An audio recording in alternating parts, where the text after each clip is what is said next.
go, Michael. We are live again today. How does it feel? It feels great. How are you today? Martin, it's just another day that ends in day. Today's Tuesday. How come every day ends in day? Like, it's just so uncreative for the name of the day. Do you know what I mean? Like, every day has day in the name. What were we doing? We Okay. thought this up. Anyway, hello to everybody and welcome to AGTP Daily. There's that word again, day. And as Martin was saying, we go live every day, every weekday at 11 a.m. Eastern Time to discuss the most important tech topics and tech stories in the United States. I already said it, but I'll say it again. It's Tuesday, the 23rd of June, 2026. You can write that down in your calendar, Martin. There's a lot to talk about as usual. OpenAI. You're going to make fun of me for saying this. You better say it. Come on, it's a small French town on the Riviera. You say the name of this town. OpenAI attends Cannes Lions Good. Not bad. Not bad. for Not its bad. ad business. Yeah. The stress, it's unbelievable. And also, Chevron signs a power agreement with Microsoft. I think this is really important. We spent a lot of time talking about that. And then later in the show, we'll be joined by Brian Cute, President and CEO at Global Cyber Alliance. And it's pretty timely. He's going to help us explore how public interest cybersecurity infrastructure can help small businesses, and frankly, all businesses, become more resilient against AI amplified threats. And it's really timely because we've been spending a lot of time actually recently on the show talking to people in the cyberspace. Yes. And it'll be good to hear his perspective on this as well, Martin. Yeah? Yeah, exactly. Okay. So OpenAI goes to Cannes. Have you ever been there, by the way? I've never been to Cannes. I've never been to Cannes. Are you pronouncing it properly? Cannes, I say. Cannes. Cannes? Yeah. I've never been there, but I've been in a lot of little villages way better than Cannes, around Cannes. Oh, same here. Like, I don't understand why that's such a big deal, except because the film festival happens there. But to be fair, like, if you go a little bit like Cap Saint Ferrat and like Villefranche and all those places, like in between there, you're laughing at me. Someone's gonna get hurt. I don't think it's gonna be me. Plus, right now in June, it's really the best right now. It's That's when really I the was best. there. Yeah, It was unbelievable. for sure. Ez, have you ever heard of Ez? Yeah, EZE? it's amazing, yeah. Oh my God. Mhm. d'Or.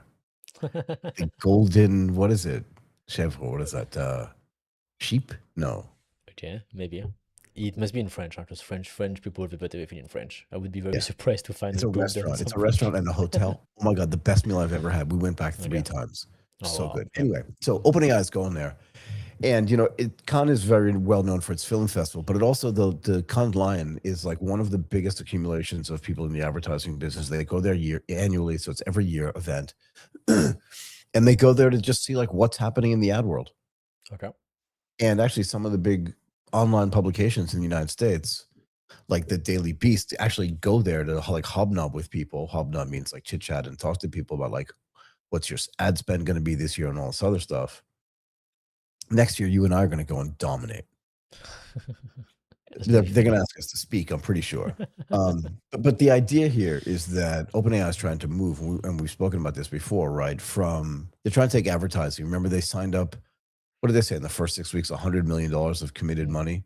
Yes. They want this to be $100 billion business Oh, wow. by 2030. We'll get to that too. But the idea here is pretty straightforward. They want to use advertising revenue to subsidize, like in a way, almost in the same way that Google does, right? They want to use the ad revenue to subsidize, excuse me, broader access to ChatGPT, right? And this is one of the things that Anthropic said they're not going to do, right? So Anthropic's not going to go into the ad business. And this is one of the reasons, again, why they said, we potentially were going to, move our subscription business to pay for the API. And we'll get to all that stuff in a second. So what they want to do is they want to keep higher tier, like consumer stuff, enterprise stuff, and education stuff separate. And then they want to keep the education and the business plans like ad free. But they want to have this stuff clearly labeled. They want to make sure that everybody knows this thing's an ad. And they're committed to this idea that advertisers do not receive access to users' chats, memories, histories, or personal details. And as I said, their goal is not to have like a $200 million a year business. They're not projecting this, but they're suggesting that they want that business to be $100 billion by 2030. Which, by the way, the $200 billion that you picked is not a random number. For those who don't know, that's the advertising revenue of both Google and Facebook. They make around 220, 230, something like that, right? Yep. So that's basically the size of like the largest advertising business, online advertising business as of now, Google and Facebook, they both make around 200 something billion per year So as of, remember when we did that analysis of Facebook's revenues? I think it was yeah, 2 years ago or 3 years ago, 2022 or 2023. I can't remember. Their total revenue yes, was $135 billion. it's insane. The growth is crazy. Yeah. So what they're essentially trying to do is they want to disintermediate, Google's ad business.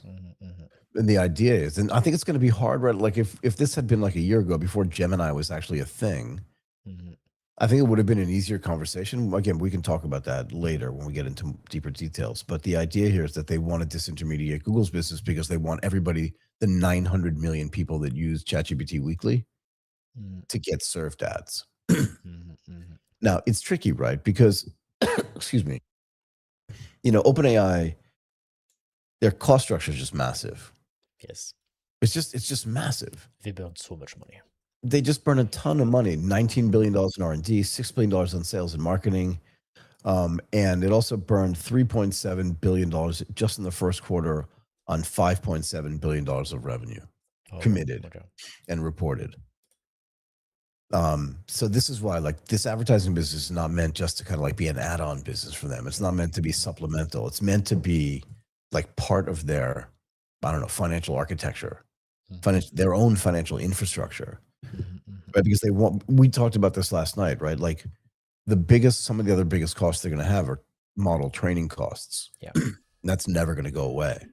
But if they're running $100 billion a year business, I mean, again, this is how Google subsidizes a bunch of their other businesses too, right? Because what else do they charge you for?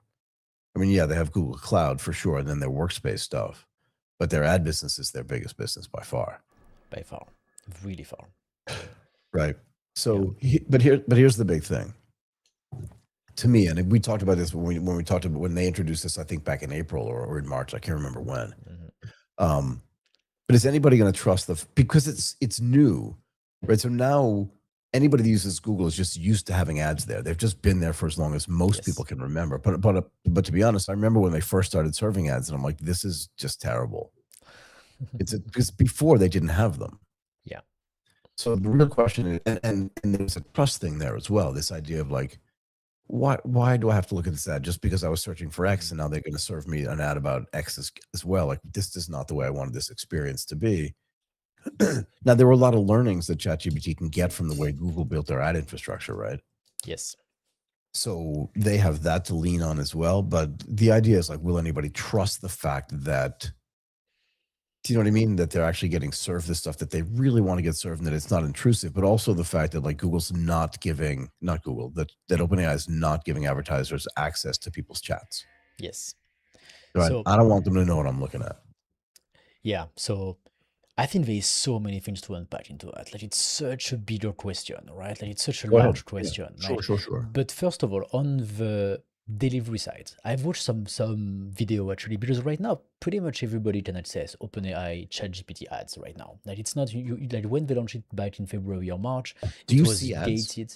So I don't see it just don't see ads because I don't use ChatGPT. You pay for ChatGPT, so that's probably so I don't see the ads either. Yeah, you don't see the ads. But now I think they stopped gating the access to it, like in February where it was in beta. Only a few people, so you think it's companies. Out now? I think now it's out. Now I think that they have like a. I should that too, because I have other IDs that I can use to see if it's actually working right. So yeah, fair enough. So because now I think like we just have like a review process, you apply to it, take like a week or two, and then you can start running ads on ChatGPT. Then on the delivery side, it looks like it's not intrusive inside your conversation. Like basically, let's say that you ask. That would be terrible. Yeah, that would be super terrible. So basically, it's like they use the context of the conversation. For example, what are the top 10 restaurants in Bangkok? Okay, and then ChatGPT makes the normal list of the top 10 that he would make anyway, right? And then there is a line that says sponsor result these restaurants. Okay? Underneath. Underneath and pretty well separated. Okay, so it's not like part of the top 10, it's like something else, it's different, and it's contextual because you are talking about restaurant in Bangkok. Okay? Got it. So, so I think this is how, at least it was 2 weeks ago. I don't know if they changed anything, but last time I checked, that was like this. And so, which means it was pretty clear that it was an ad. Okay, so I think that's the first thing. Then the second thing I think is, in a way, do they have to? Do they have an alternative actually? Like now, like the more I think about it, they have 900 million users, 50 million who are paying, 851 not paying. Ads is just the best way to monetize such a large cohort. That's what Facebook does, that's what Google does, that's what Amazon does. Everybody's doing it. There is no better way to monetize a huge group of people online. That's the best way. So, because nobody else has this type of forecourt except Meta. They could do the exact same thing on the Meta platform, and they have a huge advantage because they already have the ad platform that's working really well, the advertiser and everything. But it looks to me that they have no choice. Like they have to do it just because the group is so big, and they have to try at least and give it its best and make it work. Like if But Amazon can do it, how hard yeah. is it to build the back end infrastructure to run the ad business? Because I know, So look, when you've run me through just like all the parameters and all this stuff for yeah, Google's ad business, yeah. it's just like, how long does that take to build for YouTube, right? Yeah, so it is. I think they need to do the work. Like, I have no idea how hard it is to build the engine, but they have all the data, right? It's inside their platform. People Yeah. talk about, what they want in But- ChatGPT. You just need yeah. to be able to identify that, right? And then at Mhm. the end of the day, it's just a question of like how much money can the advertiser make. So if you work closely to your advertiser, that helps define the price of the ad based on how many clicks they get and then how many sales that they can get, right? So I don't even think they need to have the better delivery. For example, take X, right? Like the ad business on X is not really good, but it exists, right? And then maybe they can make it better. They can hire people, they can work on it. It's gonna take maybe some time. But even if OpenAI isn't able to do a good product from day one, they have such a huge user base. They pretty much have to. Like they have no choice, I think. Yeah, again, I'm just curious, like what it takes to build that back end infrastructure. And the other thing too is, they say that they're not going to give the advertisers access to the chat. Yeah. We talked about this. I forget to whom we spoke about it, right? But they gave us some insight about how that was going to work. But the idea is that, if I'm asking for something and I do a search on it, or I just have a conversation about it, or I'm, trying to write an article about something, there are going to be keywords in there that could be useful for advertisers. Yes. But what they're saying is they're not going to give advertisers access to it. So they're just the advertisers are going to have to trust the fact that OpenAI is going to find the right cohort to be able to serve that ad to. Yeah. So that's what already happened on Facebook. Facebook is completely like, okay, trust the platform, basically. Trust the process. We are going to find your audience for you. It's really like, trust us. So, and it works really well at scale, right? I think here, what OpenAI and maybe actually Facebook is doing it already. Like, I don't know exactly how the Facebook ad engine works, but for example, Google, it's used to work, and maybe it's still nowadays, on keywords, as you mentioned, right? Like for example, if I search for And 90 categories, shoes, right? and categories, shoes, and also keyword like 90 shoes, restaurant in Bangkok, that's really specific. So it's a high intent query, we can say, right? Like, so for example, somebody will search restaurants in Bangkok for 2 nights. It's like a client we want to buy right now, right? So it's kind of like a really, really good moment to show your restaurants, right? So that's really like the power of Google. It's this super specific query that you can find that then leads to super high intents, right? And so this is really, really cool. On Facebook, it doesn't work this way. They analyze the cohorts and somehow they find the client for you. So, yeah. So I was going to say, that's the other thing, because one of the things that Facebook built early on was this idea of a social graph, right? Like who you know, but also who they know that you know. And then you interact with, and you like and comment and spend but also that social graph then helped them create an ad business that, like, OpenAI is going to have to do that part too. Like, I'm not suggesting that they have to create a social graph, but they will have to create some sort of just broad analytics around who's on the platform, when they're on the platform, why they're there. Right. And sometimes, remember, you could be on Facebook and be doing nothing except scrolling. right? So it doesn't require. It's just an interesting difference, right? Like Google's ad business is premised on the fact that you're there searching for something. Yeah, yeah, yeah. So you're doing some kind of activity.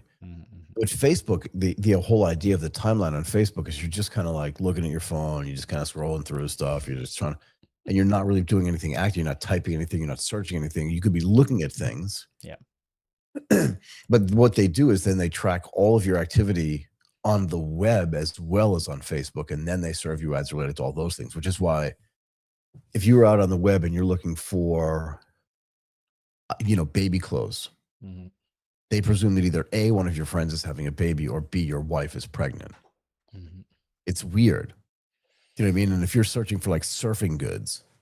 Yeah, and so this is where ChatGPT has a massive advantage. Because if either your wife is pregnant or your friend has a baby, you do not go to ChatGPT and ask questions related to babies. You are, but my point about this is that that's more Google-like than it is Facebook-like, right? Because in Facebook, you may not be doing anything except scrolling. Let's see how it goes, because I think where ChatGPT can be super, super strong compared to Google is where they can analyze the real intent behind the query, even if you don't use the keywords that should be related to exactly what you search. Yeah, because it's like they're listening in on your conversation, where Google was never really like that until now, because now they have Gemini embedded into their search, right? Yes. And this is why I think Gemini into search can, like, first of all, it's super, super great. I love this product, is super cool, but also can really understand at a deeper level what you actually really mean. Because every time you do a campaign on Google Ads, Michael, I'm telling you, it's so hard to make sure that the keyword you put is exactly what you want. It's so hard. Like, really, like, sometimes it's so not obvious at all what people are going to actually understand when they see your keywords, right? It's so like, it's weird, right? Because you know how you would search, but like a guy's not so similar to you may search for the same thing but use a completely different search mechanism or search word phrase.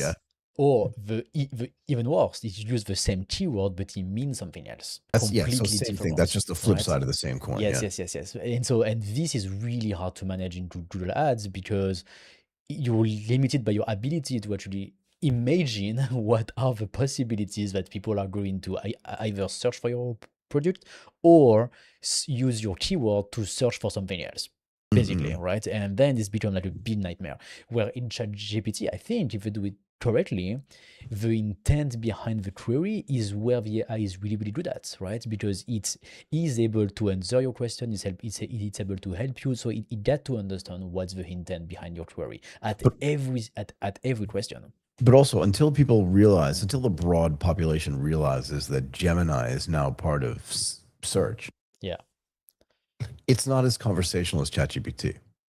Yeah. Do you know what I mean? So because if I say, give me the top 10 best pizza places in Bangkok into Google, I'm unlikely to then follow it up with another question. Yes. Do you know what I mean? But on ChatGPT, I could say that and go, okay, what are the criteria? Like I'm in chat, so like I'm naturally there's a predilection for me to think like, okay, I can ask more questions now. Yes, and then you can refine your query. Okay, I want that's more, my point. But on Google, people French. don't do that really in the same way, right? It's true.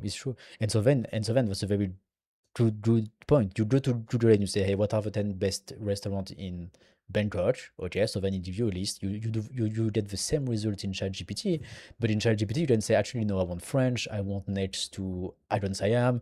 I want this, and then you can refine exactly to what you want, which makes then the query so much precise, which makes the value of the ad so much higher as well, right? Which is not really something that you do in Google, at least not at the moment, right? Not at the moment. Yeah. So let's do this. Let's just talk about how real, because we talked about it a little bit, but let's talk in a little bit more detail about just how realistic it is for them to get to $100 billion of revenue. Okay, go ahead. Right. No, so I was just saying, like, you already gave some of the details, but of 70% of Alphabet's $402 billion of revenue came from online advertising. Oh, okay. Okay, 70% of it. That's like, again, $280 billion. That's bad for me for Alphabet, because it means they really just have an ad business and a bunch of other little things lying around, which I've been saying for years. But again, Meta generated about $200 billion of revenue in almost all of its ads. So to get to $100 billion is not, I don't think it's complete craziness. Mm, Just based on y- the stuff that you've been saying and the edge that they have, right? yeah, Now, the thing for them is that the pressure on them to get to that level is actually super real, right? We it's talked really about their real. Yeah, financials already yeah, because yes, they spent $34 billion in 2025. And Martin, there's also an AI backlash going on. mhm, There yeah, just this, is in the US. yeah, If you listen to just like even a sports podcast but yeah, in the United States, they're talking about like AI is ruining the UFC rankings, yes, I saw it. Everybody say that. right? Done by their UFC ranking partner, Yeah, Meta. Great. it's Meta was doing that. Yeah, Who is doing the UFC because ranking? Dana White's on the board of Meta, Okay, so they do the AI rankings. this is so funny. This whole thing with the UFC is funny. Like maybe one day we can talk about that. But yeah, it's really funny. But yeah, Yeah, I agree that. But also, I think this is also the fault of ChatGPT, Michael, because they launched way too early. It was not working well. People tried, and a lot of them I think have been very disappointed, right? And with what? then with the results from Chat GPT, like it makes mistake, You it mean us? Yeah, hallucinates, yeah, like us as user. I mean, as early yeah. user back in 2023 to 2024, when Right. it was not available as it is right now, No, no, right? no. Like it was saying crazy thing, right? Yeah, And so crazy that's why, shit. like really crazy stuff. And so when you have 900 million people who try your product and ChatGPT says something absolutely insane, Right. It's then just like it's whoa. then you're like, yeah, AI is bad. I mean, in your brain, it just put the connection AI is bad, right? And Yeah, then not a lot of people are going to be deep in tech or knowledgeable enough to actually say, okay, let's do prompt engineering, right? This thing was like, I don't know, I always thought prompt engineering was super stupid, but or to go like to Cloud Code and then build an orchestrator and then code your own app. Like no, this is like 0.1% of the population was doing that, exactly. right? Sorry, it's So making me laugh, but yes, I agree. so everybody else go to ChatGPT and ask the question. I'm going to the car wash. It's Right, 100 right, right, meter right. from my house. Do I walk there Like or this do is I the drive? dumbest thing you've ever heard. And ChatGPT say you should walk there, right? And people stop there and they're like, look, it's so dumb, right? Like, and boom, and that's it, right? And so I think part of it is also because OpenAI launched way too early and it was not ready yet. So I mean, as we say in Thai, somnum now. That's your fault. Wait, how do they say it? Somnum now. Something, nah. Yeah. It's on you, And man. exactly. And but yeah, but you're right. That is a big backlash. But on the other hand, also like I think another thing to add to this topic, and then maybe we'll go to the next one, Yeah. is that the idea to subsidize the free access to ChatGPT with ads is a cool idea. Like it will give access to AI to a lot of And people, look, right? that's what Google's been doing for 2.5 Yes, and decades. it's good. It's a good thing, right? Like Well, yeah, it is because you get great. like Yeah, everyone that gets Gmail for free gets it because exactly. their ad business generates $400 Exactly. billion of revenue. Yeah, at the end of the day, we win as a user, right? Yeah. And you have the option to also upgrade to a paid option if you want more, if you want no ads. Like the YouTube ecosystem right now, you have ton of ads. It's way too much, but you can also upgrade and then you have no ads. I think this type of business model makes a lot of sense, and everybody wins at the end of the day, right? Yeah. And plus it will help also like not leave a big part of the population out, right? There's Right. already a lot of people who don't have access to the internet. We Yeah. Yeah. know already the power of AI. It's really powerful, right? Mm. We don't want to create another part of the population who's completely left out because a $20 subscription can be too expensive for a lot of Yeah. Look, people, I right? feel like it always goes this way, right? Yeah. Like nobody has access to anything. Mm, Rich people have access to financial services. Then you have to have financial inclusion and yeah. financial literacy. Mm-mm. And it's the same thing with AI. No one Yeah. has access to AI. Now you have to pay a subscription, so rich people can pay for a subscription to artificial Exactly. intelligence, and the rest of the world's kind of left out. And then people are like, wait a second, that does not seem fair to me. No, that's not And fair. it's Yeah. not good to have this sort of bifurcated system. So let's figure out a way to give everybody that stuff for free. Hmm. The people that can pay will pay, and the people, and then the entire ecosystem is supported by ads. Yeah. And So that makes fair sense to enough. me. I think that's good. That's a good thing. That's why I really hope It's they not are. bad, yeah. No, I think I hope they're gonna make it work. They have an advantage. They have a lot of users, right? Also, Mhm. they hired the guy from Meta, right? So, Yeah. so they may believe that their platform is much closer to the Meta light type of advertising than the Google lied, right? Well, can Mhm. and give a little devil's advocate here. Okay, go ahead. So let's say they tried to bring in the guy from Google, and he was like, "There's no way I'm going to work for you, freaking wise guys." So now the only other choice is the guy from Facebook, who's like, "Yeah, I've only been here for like you know what I mean? Like I have no Mhm. stock in the company, or whatever it is." Mhm. Maybe Mhm. that. Let's just be a little bit like Yeah, careful. Yeah. more realistic about like what's probably happening here. And again, because OpenAI has going to have an IPO, and we talked about this last Mhm. night in great detail, right? Or the night before, but the reasons why people join these growth companies is because they want access to their stock, and then when the stock Yeah. IPOs, they make a shit ton of money. Excuse my Yep. language. They make a lot of money, right? Yep. No, it's highly possible. Yep, highly possible. And in the roadshow to IPO, saying that you're gonna make $100 billion with ads, Hmm. that doesn't hurt. That's good No, no, actually. no, no. It's a good thing. And again, I did not mean to rain on your parade around the idea that they think that it's more like Facebook. Mhm.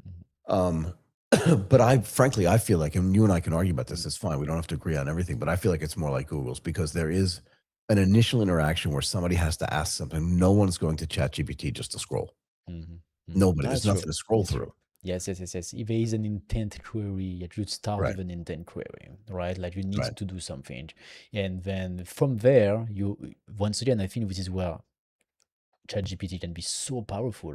It's his ability to understand what is the actual meaning behind this query, right? And then Mm-mm. everything that they built on that, right? Like the memory and like the long conversation, the long context, and all of that is just going to help them know better, basically, what you want. Like how Google and Facebook got so much information on you, Michael, is because of the cookie system that their advertiser install on their websites. Like basically the way that works is that Mm-mm. let's say you have a million advertiser on Facebook. Okay, Facebook say, look guys, you need to install the Facebook pixel on your website Right. because then we will be able to track what are the sales and where do they come from. Facebook ads, and I will tell you these ads give you 10 sales, this ad gives you 50 sales, and so on. Okay, But so that's the theoretically, yeah, it drives the sales yep. based So on the ads. Yeah. that's the promise to the advertiser. Install the pixel, and then we're gonna be able to track the data. But what it actually really do is that it tracks first of all, okay, the sales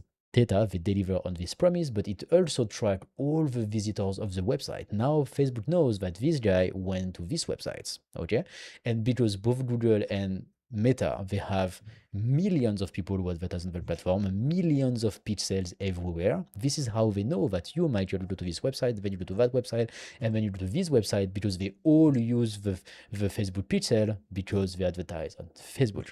This is how they get the data. It's not like a crazy system. It's actually pretty simple at the end of the day. Mm. But they had to build this massive pixel network to be able to follow you on the internet and have all of this information about you. But ChatGPT, at the end of the day, yeah, the individual websites would want that pixel there because that would then make their ads yeah, more effective on yes. Facebook. The question is, how does ChatGPT mirror that? Because they So don't want. Yeah, sorry. Go ahead. What were you saying? I think their massive advantage is that they don't need to That's my build point. the massive pixel network. That's their No, massive advantage, right? Like Google and Facebook without the pixel network, they wouldn't be that strong. But ChatGPT, they don't need to because you are already in the conversation and you probably already give all the information that they need, basically, to be at least as efficient as Google and I'd love to know Facebook what the should today. numbers are on people using Gemini itself Mhm, to do search. mhm. Like, how many people have figured out the fact that, like, wait a second, I can get access to Gemini.google.com the same way I can get access to Maps.google.com, and it's free. Mhm. That's a big deal. Should we talk Yep. a little bit about Chevron? Yeah, let's talk about Chevron because that's a big deal as well. It is. So energy. Chevron signs a power agreement with Microsoft Yeah. through their Energy Forge 1 building. They actually signed about a 20-year power purchase agreement to develop something called Project Kilby. This Okay. is going to be a co-located natural gas power facility in West Texas that's going to provide dedicated electricity to Microsoft-operated data center campus in Pecos Reeves County. Now, they always do it this way. The project is expected to deliver about 2.67 gigawatts of capacity built in phases, with the first power targeted for 2028, which is just not that far away. Mhm.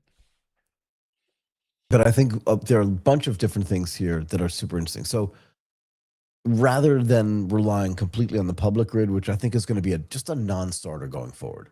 Yes. Right, because for the people that live in Pecos County, even if there are just like 7 of them or 7,000 of them, they're going to see their energy bills skyrocket if Microsoft comes in and just goes, "Yeah, just plug us into the grid here, man. It's perfectly fine. We can just get power the same way everybody else gets it because we don't care what it costs us." Um, but the fact that they're building something that has its own power, I think, is going to be the way this stuff is going to have to get developed going forward. Yes, yes, I agree. You know what I mean? But Yeah. the flip side of this is that it is a completely new business Yeah. for companies like Chevron. Okay. Well, yeah, like when was the last time they built a power plant specifically for just one company, Yes, yes, yes. for In just that one sense, yeah. building, or just It's one true. campus? You know what I mean? Like this is why I It's think true. this is so significant because again, and the other thing that they're saying about this data center is that they're not going to use fresh water. Okay. So it's going to use a specific kind of gas, but they said that where is this? Give me a second. Yeah, sorry. So Microsoft is saying that the campus will use closed loop cooling to reduce water requirements, avoid reliance on fresh water where possible, because they don't want to ruin the local ecosystem, Okay. and deploy air emission controls such as selective catalytic reduction for nitrous oxide Okay. diffusion. Yeah, Okay. and they say that Kilby plans to use non-potable, so non-drinkable brackish groundwater, so stuff that's not going to go to waste. Okay. Right. And that the project begins as a natural gas fired power facility, which reflects the near-term reality that AI here is not just going to be able to run on renewable energy on its own, which in my mind is perfectly fine. Like I don't want to argue about the politics of this or like the Yeah. green whatever blah blah blah about this, but like I don't know. You know the way I feel about this. Yeah. Let's not talk about that. The green No, thing. but you understand the point. But the point is that mhm. the reality of the situation is, and this is the perfect example of that reality, is that you can't run all of it on renewables, but if you do it in a way that's clean and you don't use drinkable water and you don't use fresh water and you have different ways of making this so that it's environmentally safe for the people that are surrounding it in a way that's new, Yeah. that to me sounds good. Even if you do have to use some old types of fuel, they're trying to do the best they can here. And that may be the solution, right? Yeah, I think Like, I so. mean, I think it makes ton of sense, right? I think it makes ton of sense. Like, Yeah, completely. if you have issue with the grid and this is going to impact your local town and people are not going to be happy and blah blah blah, Mhm. okay, just let Microsoft, Amazon, Facebook, and Google build their own power. Okay, do whatever you want, right? But again, that power has And to be clean and quiet, right? yeah, Because yeah, yeah, yeah, you don't want like a massive coal plant in like some small town. Yeah, no, for sure, for sure, for sure. But I think there's regulation around what they can do and what they can't do already. So I don't think it's like, okay, do whatever you want right now. But maybe before it was only like the government would say, okay, let's build a plant, and now it's actually Microsoft who can say, okay, let's build one because we need it, right? So Yeah. Yeah. And look, I think this is really indicative of a good compromise, I think, because look, the power's the bottleneck, right? it is, yeah. It just is. You could build the most amazing data center in the world, but if you can't plug it into the grid or a grid or have access to power, like you can't do anything with it. And frankly, if you can't cool it Hmm. as well, well, then you may as well just turn the thing off. Yeah. So the fact that they're trying to find innovative ways to do this and that they're going to use non-potable, which means non-drinkable water, at least as much as You they know, possibly can, that's good yeah. because it's going to take. What are you laughing about? I'm gonna say something very controversial. Say it. I'm sure AI will do better for the planet than the 10 years we had about the ESG thing. Because now they have no choice. Now, if they really want to scale AI, they need to scale power. And if they want to scale power, we are not going to let them pollute 10 times. So they will need to do the innovation about pollution to reduce waste, to reduce pollution, to reduce water usage, to reduce everything they can because AI, they want to scale AI. I think we are going to see all the innovation that we did not see the last 10 years. Like the last 10 years were all about you get to use your light less, you get to So the way I look at this, Martin, and again, yeah. like I'm an environmentalist as much as the next guy. Hmm. But if you twist my arm, Hmm. to force me to do something, Yeah, exactly. I'm going Yeah, to spend more time trying to just untwist my arm exactly. This is because really you're good causing me pain. metaphor. Yeah. And while you could, if you encouraged me to innovate, which is what it seems like they're doing here, or build my own thing, or not like ruin your thing, but Yeah. you're not twisting my arm, well, then I don't have to spend any energy untwisting my arm. Mm. And I can spend all that energy doing what you say is becoming more efficient, being better, Yes. being more innovative. Yeah. And And I before, don't think that's a crazy kind of thesis here. okay. Yep. Then before it was all about you need to pollute less, just to make it much simpler. Otherwise, we're gonna give you a fine. Otherwise, you are going to be bad for the planet. Blah blah blah blah. So it was all very a negative message, right? And then you had like the marketing upside of saying, hey, you are good for the planet. You should buy our product. That was pretty much the only upside that the company had to comply to all the rules. So it was really a negative pressure, I would say, where here it's a different story. Here we got to make AI work. So it's super positive. Like they want to get market share, they wanna grow in value, they have such a huge interest that now they would make everything so much more efficient. And I'm sure we're gonna see so much innovation. So I want to say something even more controversial, Okay, go ahead. if I can remember what it is. Oh, I just lost my train of thought. But there's let me get my train of thought back here. Sure. Data centers, power. Oh, I can't remember. I lost it. But it was very controversial. I will say this: more dangerous than releasing Mythos to the public. That's why you get I can't even say it. censored by your own brain. I censored myself. Exactly. It was too dangerous to say. Too dangerous to say. Okay, Michael, we have Brian who just joins on the live. So I will leave you for a couple of Why don't minutes. you leave us alone, and then we'll bring Brian in, and that would be great. Brian Cute, the president and CEO of Global Cyber Alliance. That's great. Yes. Thank you. That was a great topic. Thank you very It was much, a great everyone, topic. for joining. And if I remember the controversial thing during my conversation with Brian, maybe I'll just blurt it out. Exactly. And I'll see you tomorrow, everyone. Enjoy the conversation with Brian about cybersecurity. Thank you, Martin. See you, everyone. Okay, let's bring Brian in.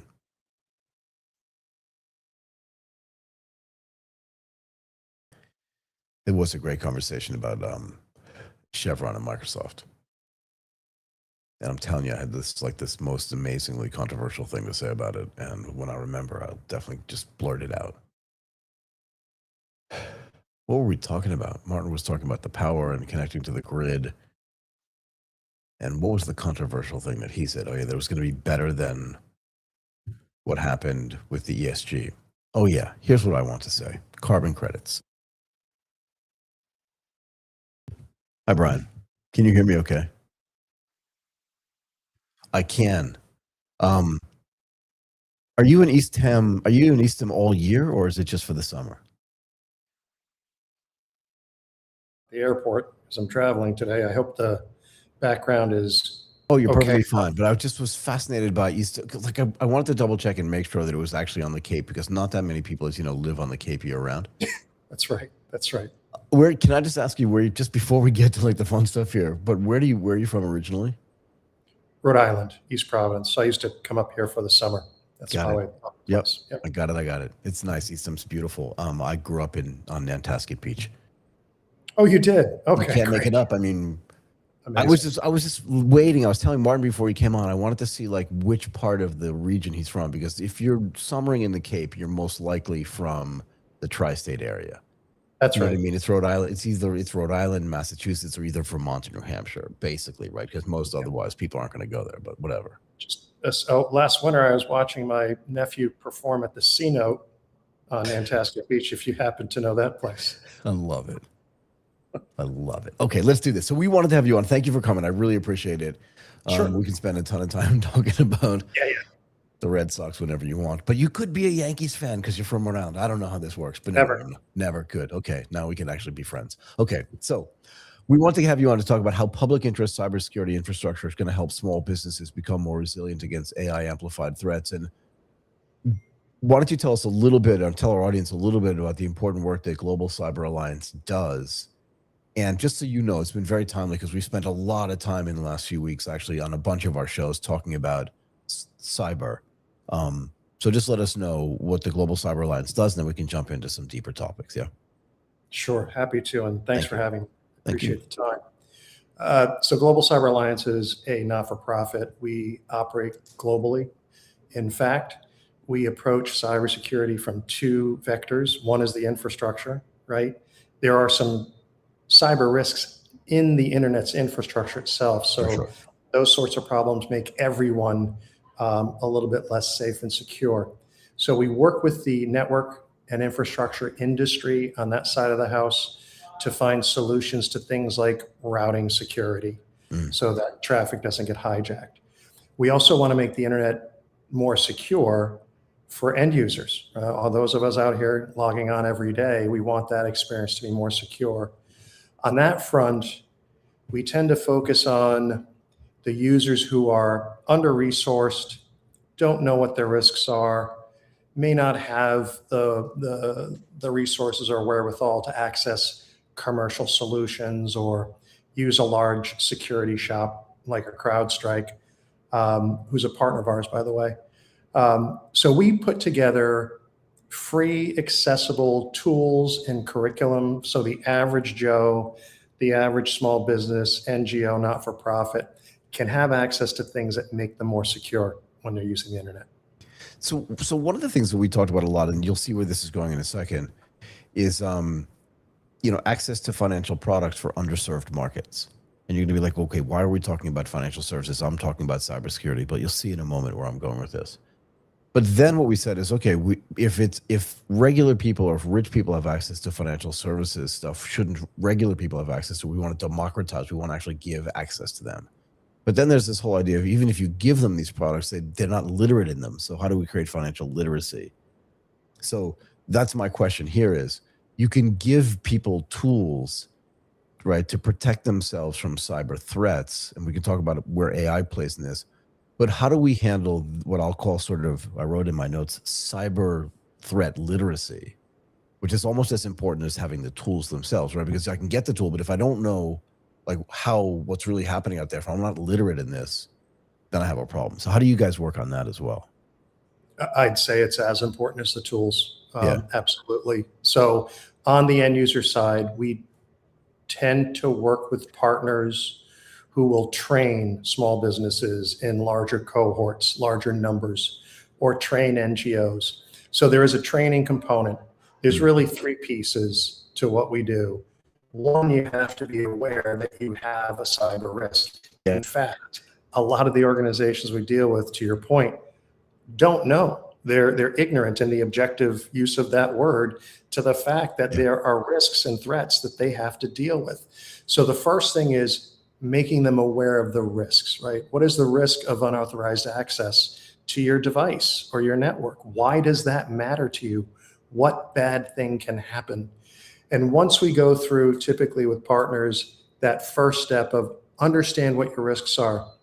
Secondly, we take them through basic curriculum. And this is where, and one way we like to say it is meeting the end user where they are is essential. We help train ranging from in Indonesia, in a village, a woman who's a solo entrepreneur who runs a pet food shop out of her house, and her smartphone is her entire network. Yeah. And she shares that smartphone with her family. Think risk.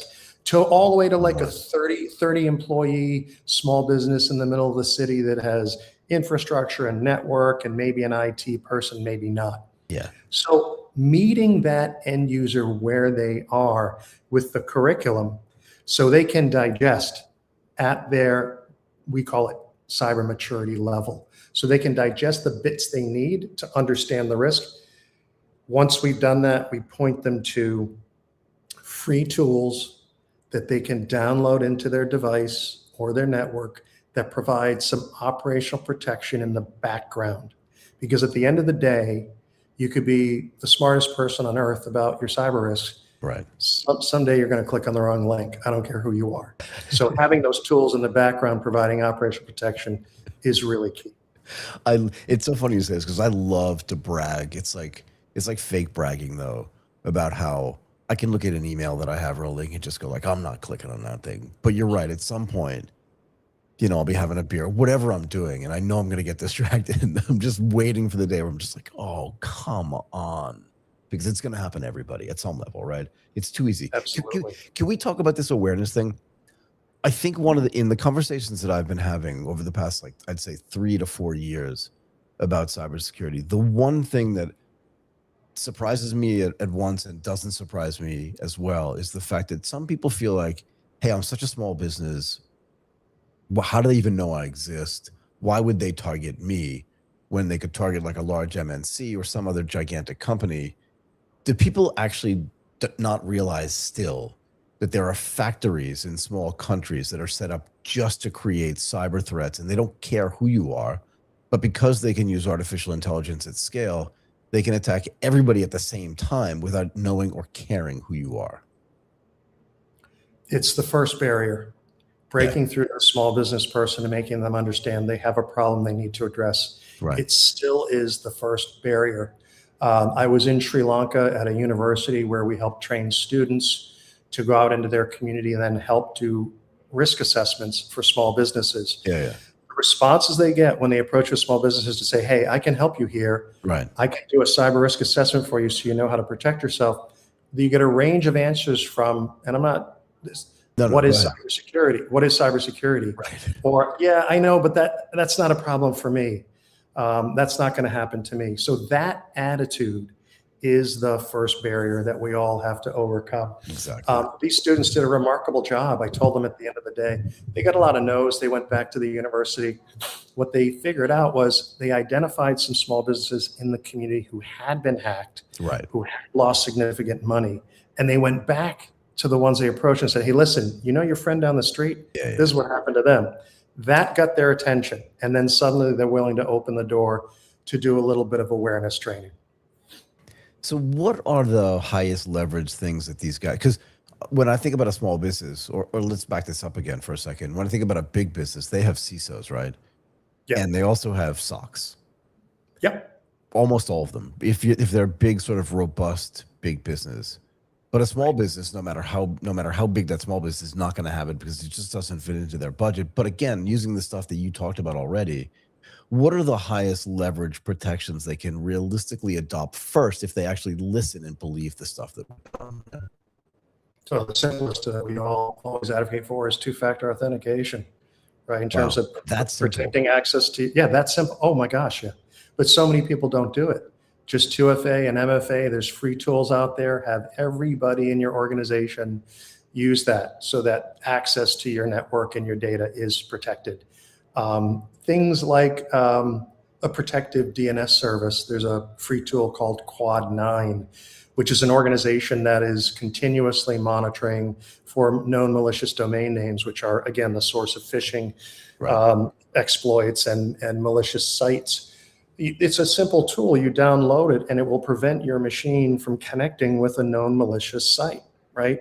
That's operating in the background, providing protection, and it minimizes your exposure or your employees' exposure to a tempting link that's going to take them to the wrong place. So simple tool. There's a lot of good free tools available that provide these types of protections. What we do, again, going back to the fact that small businesses, most of them don't know they have a problem. If they know they have a problem, they don't know what questions to ask. They don't know where to look, who to talk to. They wouldn't know which tools to get or look for. So we curate, we follow basic cyber hygiene steps in the training, and then we curate and our technical team tests each of these free tools, and we point them to one free tool that will address the corresponding risk. So we try to make it easy for them in that regard. Just learn, become aware of your risk, learn what you need to know at the basic level to avoid it, and download this tool. That's the formula. Are we in a situation now where, or still in a situation now where we think that something bad has to happen to somebody's friend first before they actually realize that they could also be targeted? I mean, and I don't think that's true just for Indonesia, to be fair. I think it's probably true in Kentucky or anywhere else in the United States as well. And that but also the flip side of that is are we also in a situation, because I think this is the flip side of the same coin, where once you give a tool to somebody who's been, let's say, just harassed in some way, where like 3 people in the firm have like just clicked on something in their email, but you give them a tool and that protects their email, and they're like, wait a second, I wonder what else is out there. Do you know what I mean? So both of those things have to happen, or one of them have to happen, so people realize, hey, this thing keeps happening, but there's a tool out there that can fix it. Is there a tool that can fix other things? Or I can't believe Bob got hacked. Does that mean I can get hacked? Now I have to pay closer attention. It's amazing that you use that example, because we also had the chance to talk to one of the small businesses in Sri Lanka that had received the training. And the most important takeaway for me was in listening to them, once they became aware, this particular small business, they said they wanted to know if the university would do this training next year. They wanted to know if there were other tools out there. So moving from that state of mind of kind of blissful ignorance to curiosity, to asking questions, that is a giant leap. It's an important leap. I think, to your question, I do still think, unfortunately, there's a broad mindset out there that, it's either it's not going to happen to me, or look, people are just so busy running their small business, trying to make the day-to-day, trying to make payroll. They've got so many other priorities on their mind. And I'm not saying that's an excuse, but you have to understand that that's part of the day. That's part of the gig. Yeah. And can we say that it's true in other parts of people's lives as well? I hate to use this example, but there are plenty of people probably walking around with cancer that just feel like, that's just a thing in my knee that I've had for most of my life, and I'm just not going to get it checked until I realize I have to get my leg amputated. Do you know what I mean? So I think it's not just true about cyber. It's more just like, yeah, the neighbor gets cancer, but I don't get it either, kind of thing. Yeah, part of the human condition. I think so. And it's a barrier we have to find a way to break through that. Look, you pointed to the industrialized scam centers. Yep. It is run by transnational organized crime. Yep. It is those scam centers are proliferating around the globe. They're not just in Southeast Asia. I don't think we appreciate what is coming in terms of speed, in terms of volume, in terms of deep fake enabled and increasingly effective phishing and scam attacks. There is a wave coming at 400 million or so small businesses around the globe, 10 million nonprofits, not to mention individuals. This is going to require a signal event, unfortunately, like an Exxon Valdez. It's going to have to be something pretty massive that everyone finally wakes up and says, this is serious. We have to address it.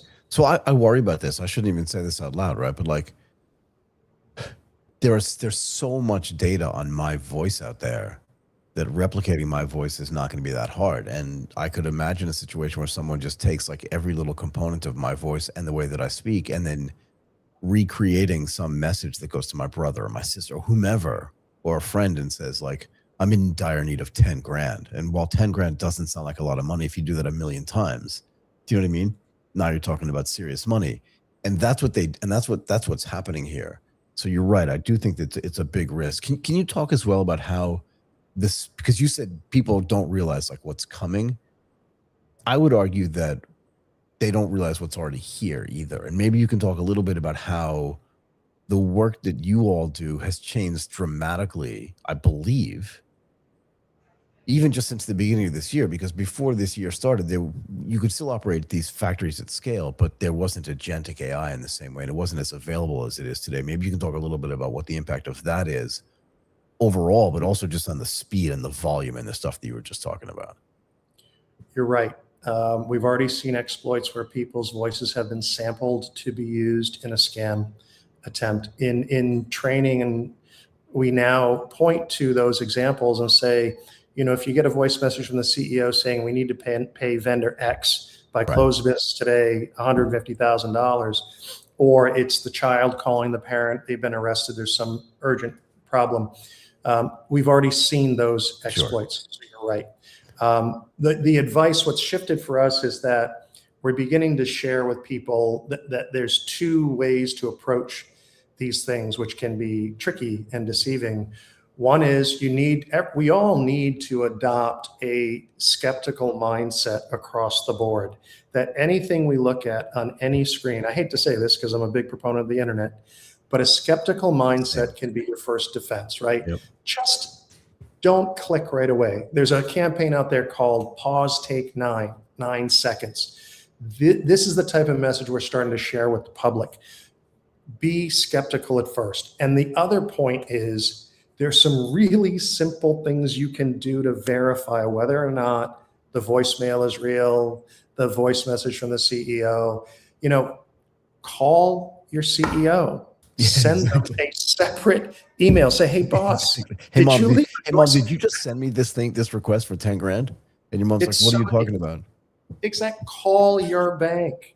Call your bank, right? They're there. They will take your call. They will tell you whether or not they sent you that text saying, your checks are about to bounce. So it's really, and because, boil it all down, because the attack vector is really social engineering. That's what they're leveraging. That's why we're getting those messages out to the public. It's really about, you actually have some defenses here that you can use and not become victim of social engineering.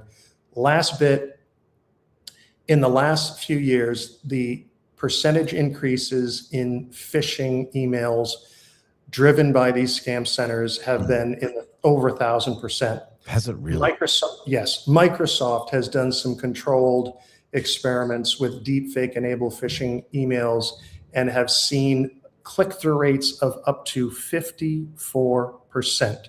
The average click-through rate is 12. When you see that type of an increase because they're leveraging deepfake, even if deepfake today is not perfect and you might sniff it out, think of deepfake 2 years from now. They're going to perfect this technology. 54% click-through rate is a business engine. This is a business. Yeah, this is transnational organized crime business. Right. So this is the thing I think other people people need to understand, and that is that it's not just like four guys in a basement somewhere, having a Michelob Light and some popcorn. And nothing against Michelob Light or popcorn, but I want people to understand that there is a well-funded and, like you say, transnational crime groups that are literally building and studying artificial intelligence, agentic AI, and using every tool they possibly can to attack everybody at scale, if that makes sense, right? So you can't think about this, and I said this earlier, but I just want to make sure that that people understand this. It has nothing to do with you. It has to do with the fact that you're connected to the internet. And you're right, a little bit of skepticism. Look, it's the same thing. I was telling somebody, when I was in college, I dated this girl, and her parents lived in some remote part of Dutchess County in New York, it was the northern part of Dutchess County. And they would leave the keys in their car and the front door to their house open because there were no threats available. And it would have been impossible. You're laughing, but it's actually true. Those are the days. I think they probably still do it. I don't think Clinton Corners has more than that many people, more people today than it did 25 years ago or 30 years ago. But the point is that they left their doors open. But if you're leaving the door open on your website, you're just begging for crime. And even if it's small crime, again, there was a guy at Morgan Stanley who stole pennies off of every sort of accounts receivable thing. It turned into $3 or $4 million. People will always take that avenue if they can. And this is why you have to think about protection at every level. I want to ask this too, what does a resilient, even just a small enterprise look like? Do you know what I mean? Because you can't prevent every attack. You know what I mean? While you're protecting your front door and your back door and your basement door, somebody could be climbing at a window somewhere. But how do you help them get to a point where they're resilient enough so that they're no longer just scared, but they're just as prepared as they can be? Well, I'll go to the top of the organization. It needs to be prioritized, number one. So whoever the CEO is has to prioritize this issue. It's related to culture, whether culture is set intentionally and purposefully or just by virtue of the personality of the leader. It has to be part of the culture. You have to. We're going to be a secure organization. We're not going to lose lose money or go out of business, God forbid, and all the hard work that we put in together every day because some cyber criminals slipped in the door. So I would go right to the top of the organization. It has to be part of culture. It has to be prioritized. And there's no perfect here. There is no perfect, even if you implement every tool and every employee receives training so they have good full awareness. It's that culture bit, and if something happens, if you click on a wrong link, you need to be able to feel comfortable to go tell somebody I did that, right? That's part of culture, right? You can't just hide and pretend nothing happened when money's walking out the back door. So that's what I would say. And that's tough. But you hear a lot of people in our industry for the last few years saying we should be targeting boards of directors. Because if a small company has a board of directors, if you get the board's attention, because the board is largely about risk management, then that's where you start, and it should trickle down to the CEO. I can't report a lot of success on that front. I haven't been engaged in those efforts, but logically it makes sense. Starts at the top. Got it. And I would just make the case that a lot of boards, particularly the smaller the companies, are less engaged than they should be. But the CEO is definitely engaged, at least should be. How important is collaboration? And I would say even more frequent collaboration than there used to be, in the sense that, there are, what's the right thing? Company, I don't want to say organizations, but, there are enterprises that go out there and just organize, this type of company or this vertical of companies or this type of tech company, whatever. All these companies get together and have organizations that they're part of. How important is that collaboration at scale so that they can get a better understanding all at the same time and then work together to make sure that they're not providing like one level of defense, but an organized level of defense against these cyber threats?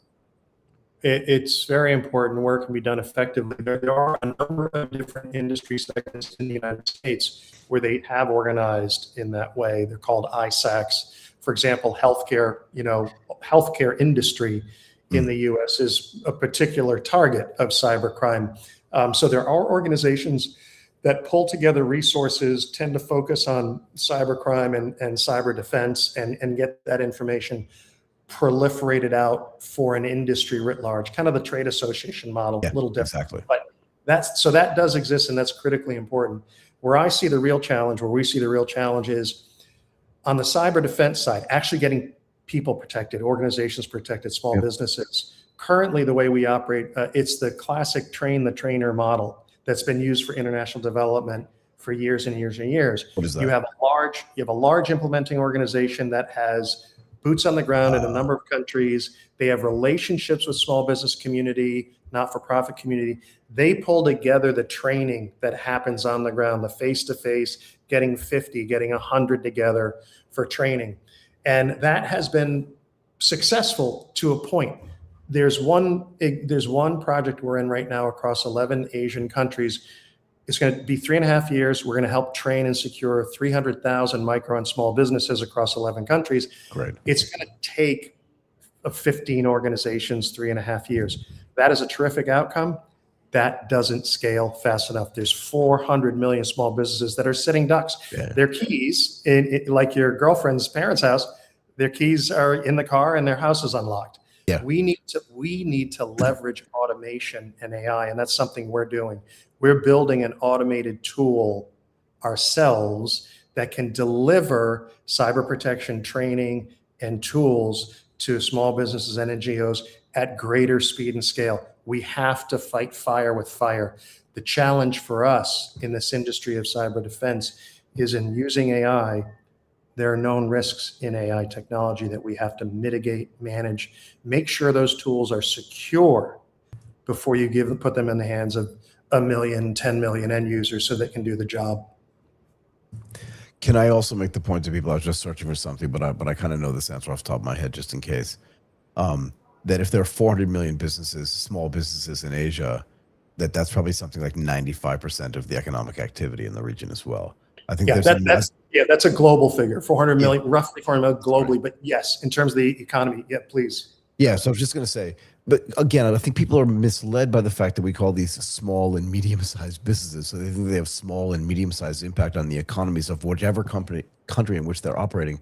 But the reality is that even in a country like Singapore, where GDP per capita is some of the highest in the world, most of the business activity there is actually run by small and medium-sized businesses. The same thing is true for Indonesia, Thailand, Malaysia. Wherever you are in Asia, that's going to be true, but it's also true in Germany, right? So people have to understand this, that just because we call them SMEs doesn't mean that their impact on the overall economy is small.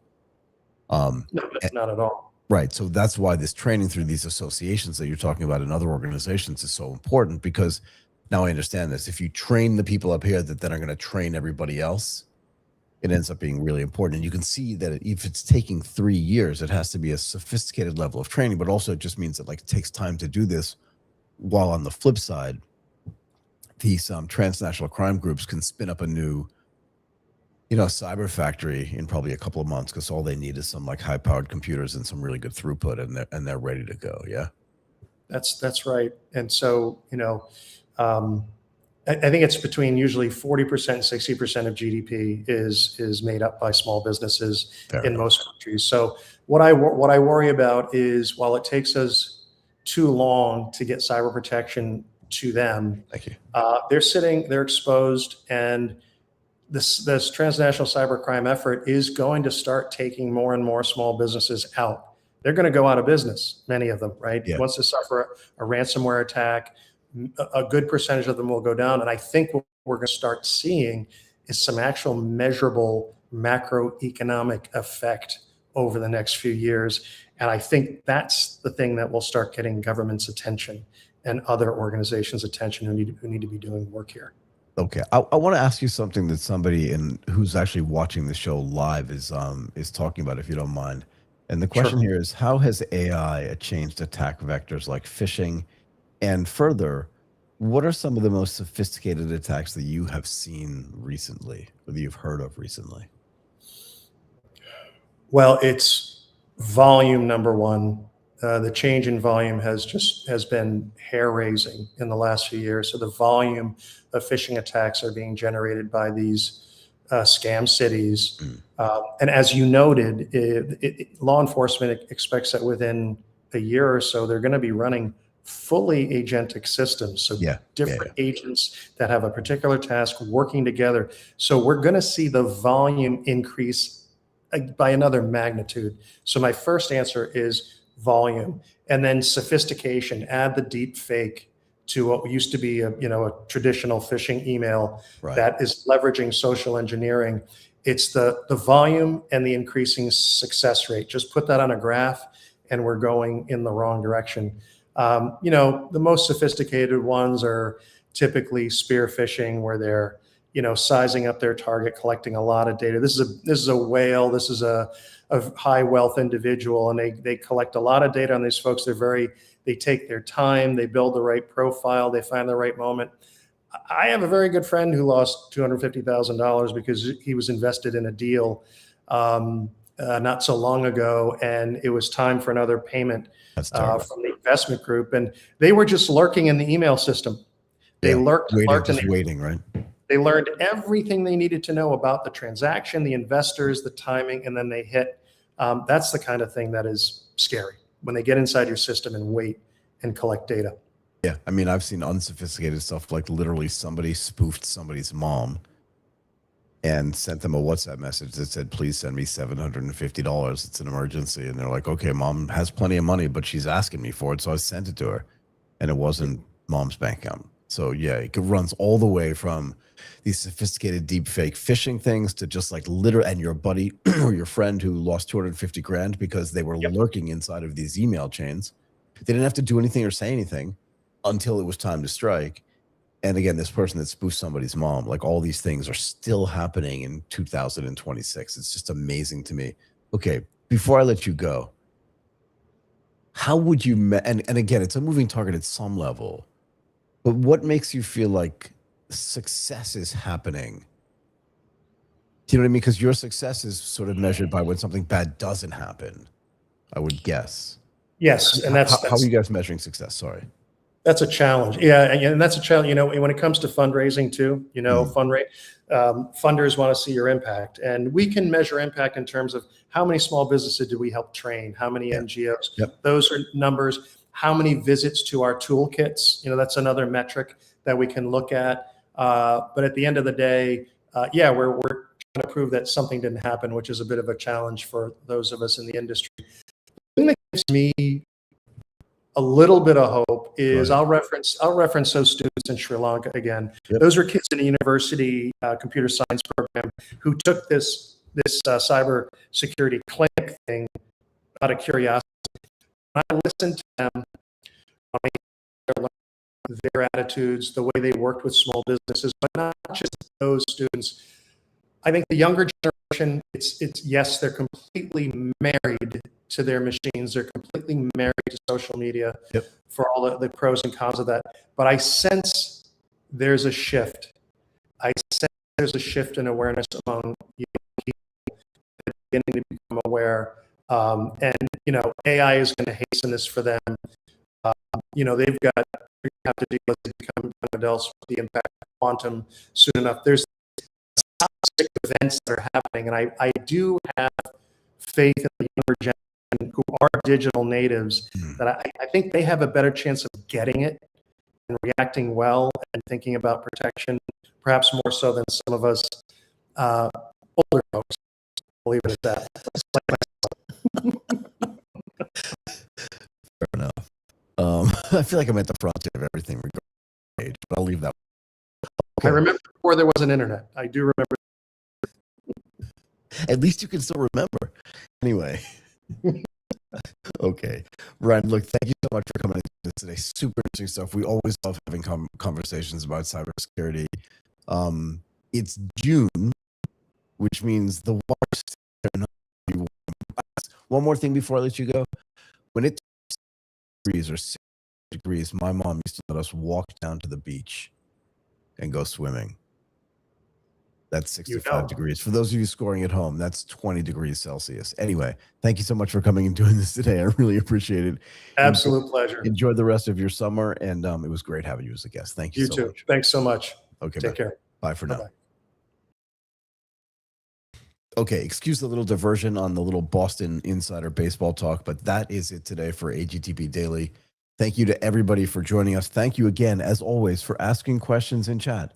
Really appreciate it, and hopefully you appreciate the fact that we got to actually ask that question directly to Brian. Let's do more of that for sure. Give us a thumbs up on today's video. Subscribe to the YouTube channel and follow us on all of our socials, on X, on Instagram, and on LinkedIn. And subscribe everywhere. And leave us comments. And leave us questions. We love having the interaction with our guests and also with the people, our viewers and our listeners. We will be back again tomorrow at 11 a.m. Eastern Time. Martin already said goodbye. Thank you, Martin. My name is Michael Waits. I will say goodbye for now and see you tomorrow.